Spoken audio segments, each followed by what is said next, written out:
Hi, good afternoon. I had a subscriber ask me to, regarding my monthly updates, and I kind of wanted to go over a few different things that would save you a lot of money. So on this video, I'm not going to do a breakdown of my monthly costs because it's basically the same as in my previous videos. I haven't really seen any huge increase, even with the inflation and stuff. The taxis seem to be charging the same prices. I have seen a increase in eating out. Some of the food prices have gone up. For instance, maybe at Jollibee's, a little bit of a price increase there. And I believe a lot of the major franchises. But as far as the smaller places, they seem to still have the same cost.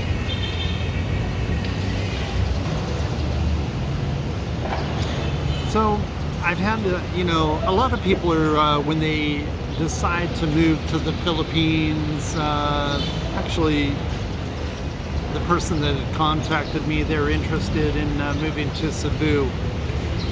And so kind of the same things, come up over and over. One of those is that wherever you move to, you need to be a little bit flexible, so if you relocate to a different area, if you tend to always gravitate to the American places, like American franchises, then maybe you should reconsider making the move, because you're not going to save that much. But if you're flexible and if you can kind of eat like I don't want to say like a local, but just try different foods, get away from what you're used to eating every day,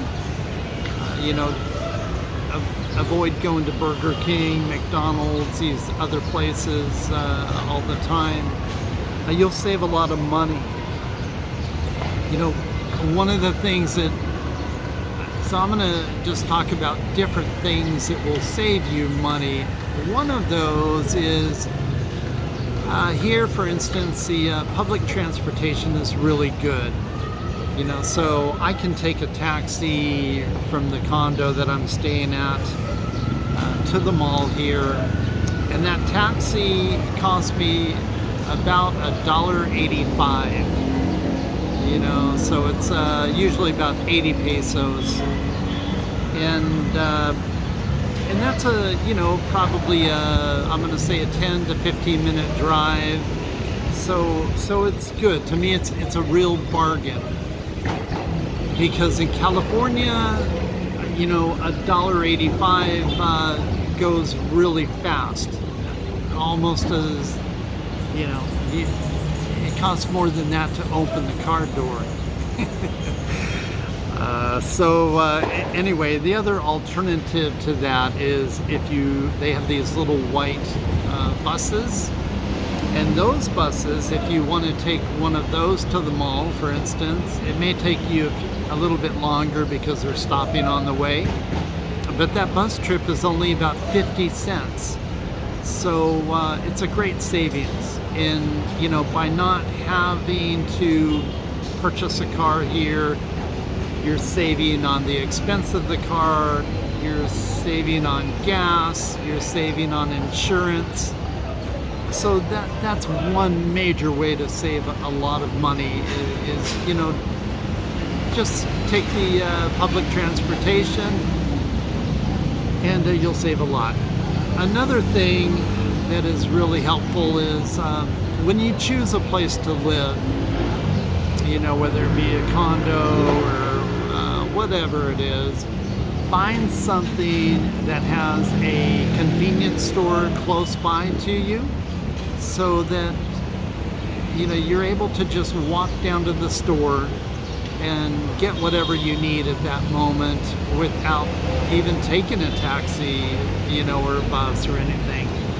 So if you can, find something, a place to stay that's convenient to a local store.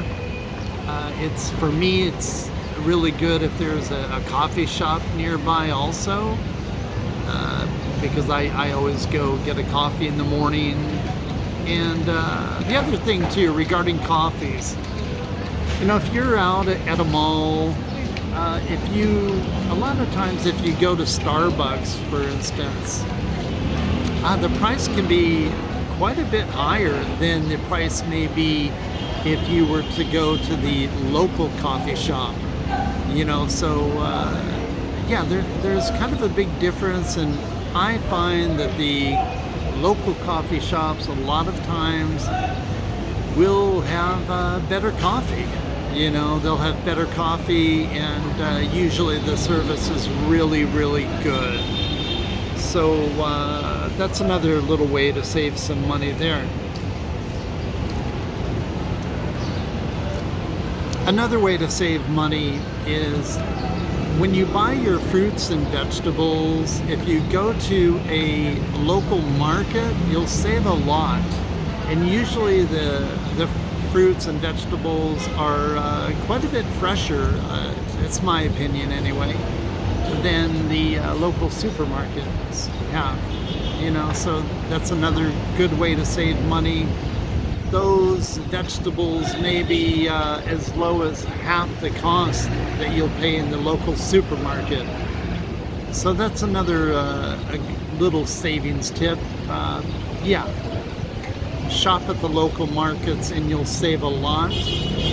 Also, a lot of the food that you'll get at some of the street vendors are really, really good. They have great food. It's another way to save a lot of money. You don't need to, for most people, you don't need to eat at the most expensive restaurants in town all the time. Although if you do choose to do that, you'll find that those prices are also less. But when somebody asks me, hey, can I get by on $1,000 a month? The answer is yes. But you just have to watch how much you spend on food, watch how much you spend eating out, and kind of budget your money. Now another way to save money too is when you're looking for a place to rent, and I ran into this recently.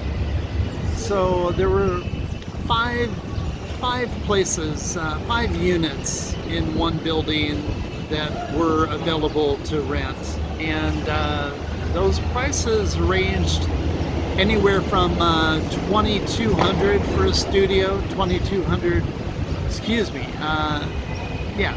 it was 22,000 pesos up to 25,000 pesos.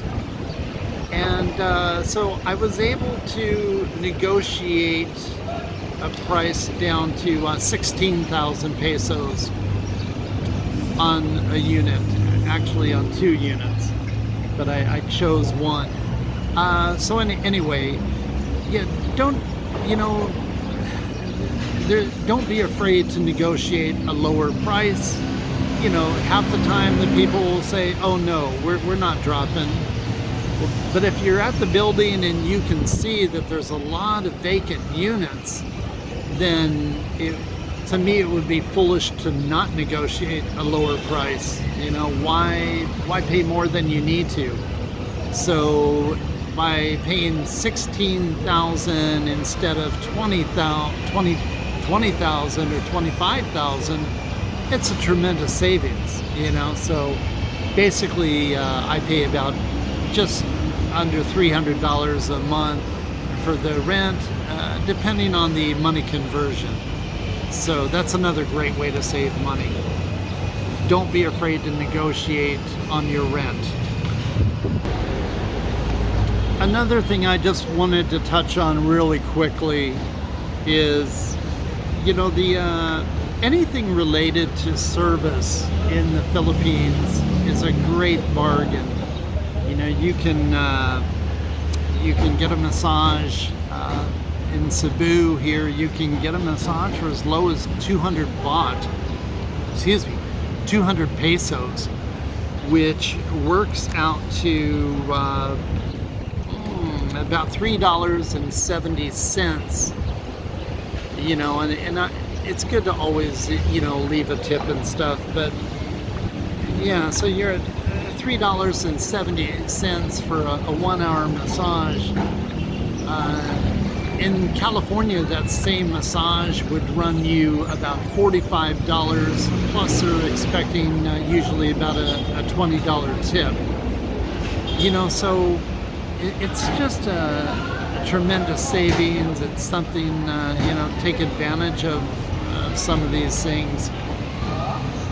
You know, massages, taxis, all these things are like a fraction of what they would be in the, you know, the Western world, kind of. So, you know, as far as a monthly update goes, my bills are roughly about the same. You know, somebody can actually live if they're really, really thrifty and they get a place that's low rent costs. They could live for as low as $600 or so, probably. But I'd say you can definitely live comfortably on $1,000. You know, it just depends how you spend your money on food and entertainment. You know, if you keep those things under control, and let's say you only go out for a dinner once a week, your costs are going to be really low. And then you shop at the produce market. You know, don't expect to go to Western restaurants every day for breakfast, lunch, and dinner, and then only spend $1,000 a month. It's not going to happen. So again, live like a local, you know, somewhat, and you'll save a lot. Your lifestyle will be affordable, and I think you would be really glad you made the change. It's not for everybody, you know. Again, if you can't adapt to change, it won't work. But as long as you can adapt and be open-minded, adapt to change, it'll change your life. You know, you won't have to work as hard, and you'll be glad you did the move. So anyway, I hope you enjoyed this video. Hey, thank you so much for watching, and I'd really love it if you would subscribe. All right, thanks. Have a good Christmas.